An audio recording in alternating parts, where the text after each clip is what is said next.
But what we wanted to find out through our visits to the 4 countries was what are the protective factors that enhance and the vulnerability factors which constrain refugees and internally displaced people's resilience.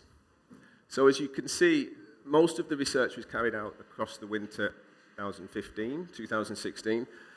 We spent between 2 and 3 weeks in each of those 4 countries, the 4 countries neighbouring Syria. So this was where the majority of Syrian refugees had been dispersed to, had been displaced to. But as I point out here, we were interested in talking to far more different kinds of groups than merely the refugee communities. We also wanted to look at teachers, teacher coordinators, school principals in home and host communities. We also wanted to look at internally displaced people. There were far more internally displaced people in the region than there were people who were cross-border refugees. So we also wanted to find out about their trajectories and how language fits into their movements. So we spoke to parents of the school-aged children that we interviewed. We looked at the formal and informal sectors, and we wanted to try to establish what were the similarities and the differences between the kind of provision that we were being told about.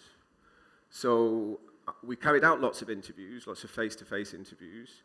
The great thing about working with the British Council was that they had access to all sorts of fascinating settings, camp settings, non-camp settings, NGO, UN, formal, non-formal.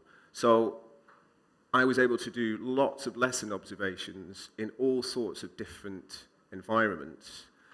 Now, obviously, there was all sorts of difficulties then and challenges about how you write up that kind of data collection. And I think it is important to say a little bit about how the findings that you'll see in the report, why they're framed the way that they're framed. And they're framed that way was because we really were taking a very qualitative approach. We wanted to know what people felt about their own language practices, or what they felt about the language practices of the people that they were working with, or the people that they were teaching. So it was a very qualitative type of study in that respect. And also, sort of, my background's in ethnography, so again, trying to look at the sort of cultural components or aspects of language use and keeping that language use within its cultural context, which also meant taking multiple perspectives. I don't think we were particularly fearful of recognizing that there was lots of different ways of looking at what people told us. And that's what I'm going to talk about for the sort of majority of the rest of the session, is how we then carved up, how we divided up all of this data that was very rich, but was obviously very complex.